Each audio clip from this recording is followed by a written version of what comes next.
Om. Gayatri Mahamantra. With your back straight, both hands upon your left beneath the right.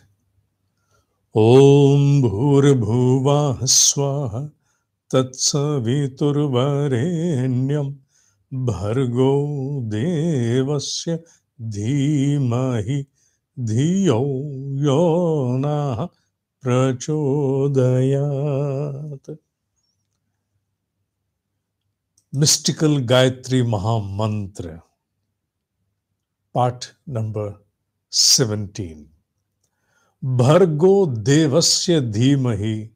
Today we are upon Devasya. Bhargo, the effulgence of the Almighty. And now we talk upon Devasya. Devasya means divine in the most simple form. Devasya connected with the divinity. In English, it is known as divine. How far this word can encompass the total understanding of divyata, that is the word that we use in Hindi, it cannot be said. Anyway, I will go on changing between divinity and divyata, both of them. Divyata means one that bestows. Divyata, in a way, is an antonym to promiscuity, narrow-mindedness.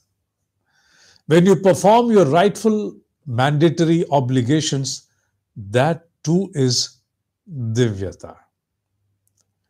Divyata is not unconditional. It becomes active to accomplish when its due conditions are met. Once a condition is met, Devata has to manifest. But remember, it's not unconditional. Generally, when we talk about Devatva or Divyata, again, I find slight difficulty to contain that understanding within divinity. We generally understand that it is some kind of an unconditionality wherein some grace shall be bestowed upon me or anyone. But it is not so. Devasya, that is Divyata, is not unconditional. Even an element like fire or water, unless they are given their due, shall not be able to act in the way they are designed to act. And the same goes for Gayatri as well. Even for Gayatri, it is divine, it is Divya. But conditions have to be met before they are able to unravel their own potential. It must be noticed that we are not talking about the creator over here. In the form of a creator, I would only like to see the Supreme Consciousness and the Mother as the creators. Gayatri is worshipped as a mother, but as a divinely mother. And the word divine associated with it mandates for certain conditions to be met before raising any kind of expectations out of it. Hence, the due conditions, if are not met, Gayatri too shall not unravel or manifest its powers. As far as the seeker proceeds to meet the due conditions, the Divine Mother continues to bestow its grace. The moment you deflect, it shall cease to bestow. Is that conditioned to that extent? Yes, it is so. Hard to accept, but accept it. Its compassion is there, there's no doubt. But the compassion is under a condition. And the condition is that you must be able to follow the prescribed disciplines. Anything short of that shall disallow even the mightiest power like Gayatri to enshower its bliss upon you. Of course, the word that precedes Devasya, that is Divyata, is Bhargo. And in the light of Bhargo, whosoever incinerates the impurities within shall find the divine grace of Gayatri manifest. The impurities have to be incinerated by your own efforts, by your own introspection, by your own self-correction. That is your job to be done. If you assume that despite of all my impurities, I'm not prepared to change anything, and I start propitiating Gayatri, let it accomplish on its own, then I'm quite candid to mention it might unravel few of its decimated aspects, but you shall be bereft of its entirety. The foremost deliverable is the form of Gayatri's grace. This is in the form of divine sight that we term in Hindi as Divya Drishti. Divya Drishti is again a word that has to be very rightly understood. It means over here an noble insight. Noble insight. That is Divya Drishti. I know what you're thinking at the back of your mind, or especially those of you who are versed with Hindi and have already heard this word earlier, Divya Drishti. I know that. I'll come to that also. Now, Drishti is a word which has to be deeply understood. It's about insight. And Drishti matters a lot. It really matters a lot. If you start probing this word in the light of affairs around your own self, in the light of this entire world even, you'll find something unraveling. People with similar upbringing, similar education at any given place of time, anywhere in this world, can bear absolutely distinct insight. That is the term which we generally deploy in Hindi as by saying drishti drishti ka bhed, a difference of an insight. And that goes with any walk of life and any profession. People in the same set of, with the same set of issues, in the same profession, with the same set of qualification and similar experience, resolve to outcomes that are poles apart. A bench of judges shall differ.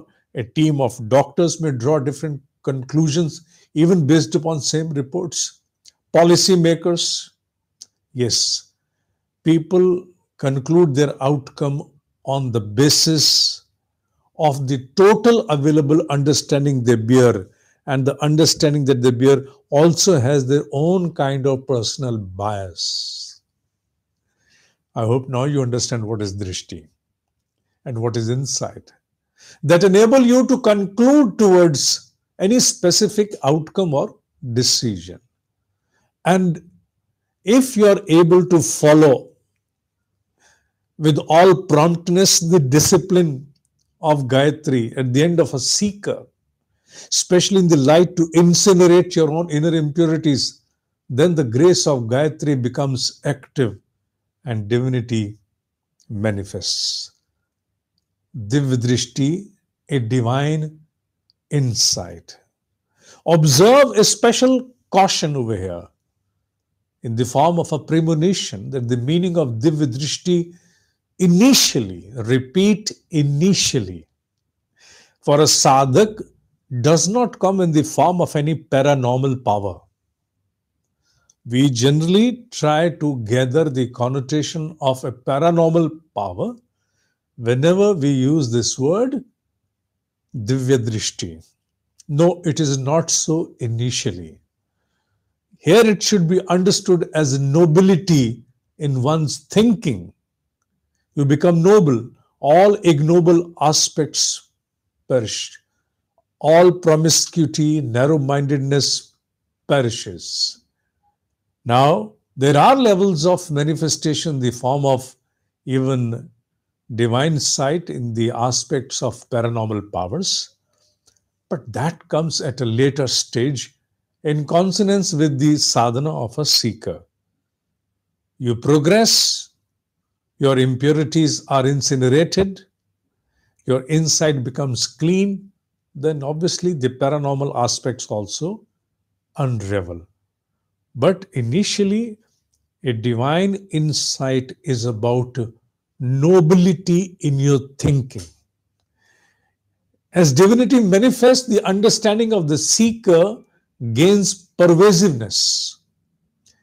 You experience an expansiveness within your own understanding. You start encompassing many more aspects before you conclude towards any subject, person, or a situation. Your conclusions rise above your own vested personal interest. Anything that you conclude shall also incorporate the consideration of time, world, nature, other beings before you come down to any kind of conclusion. And that is the nobility in thinking, and that is divyata. That is divinity. So divinity has to be understood here in the form of a conditioned bestowal, not an unconditional one. Yes, I know we generally draw a blanket the moment devasya or divyata word is used, but actually it is not so. It's a working like an air conditioner. Air conditioner is on, there is cool. Everything to the sensory driver of your touch is comfortable. The moment there is no air conditioner, your sensory driver of the touch shall immediately create a riot. So you must deeply understand within you. I know it might be slightly difficult for you to swallow this aspect of a conditioning or a condition laid down for the bestowal from divinity. Generally, what we understand is divinity means may be soaked into any dirt, but eligible for its grace. To be very precise, one can certainly bear the liberty to have this kind of an understanding. But how far this understanding can deliver something is a different aspect. In this entire cosmos, nothing is free. Everything works under the principle of yajna. Under the principle of yajna, unless you perform your own mandatory obligation, you are not the deserving one to benefit. And Bhagavad Gita has gone to the extents to mention जो अकेला पकाता अकेला खाता वो पाप खाता, which in a way means that you are transacting with the devatas. The concept of yajna has been very rightfully and elaborately explained in Karma Yoga. That's the course we teach. In Karma Yoga, it has been very elaborately dealt with. That these all are gods, they're in divinity. All elements of nature are devata. All powers, seen and unseen powers of the cosmos that facilitate our life on this planet are devata. And they are in the process of a yajna. And yajna is conditioned. It's not unconditional. Unconditionally, you go on contaminating any element. Do you expect the same outcome from them? Be it water, air, sky, go on naming anything. Fire? No. Everything is conditioned. Everything around you is conditioned. If you don't meet the set of conditions required for harmony with it, nothing will come. So I'm overemphasizing the aspect of divinity here, because the moment we say divyata, dev, divinity, we inflate the level of our expectancy, and our expectations, they go beyond boundaries. Considering that nothing is required from my end, but everything shall certainly be bestowed upon to me from some unknown power, and which is not so. To remain in fallacy, disillusionment, is also by choice. To rightly discern and discriminate between the right and wrong is also your own judgment. What you want to conclude is up to you. I've simply mentioned what does Devasya means. Yes, it manifests its grace. It comes with all of its power within it. But unless the seeker has a pure insight, which has already been purified through Bhargo, merely propitiating it, incantation of its mantra, will help to a very small extent.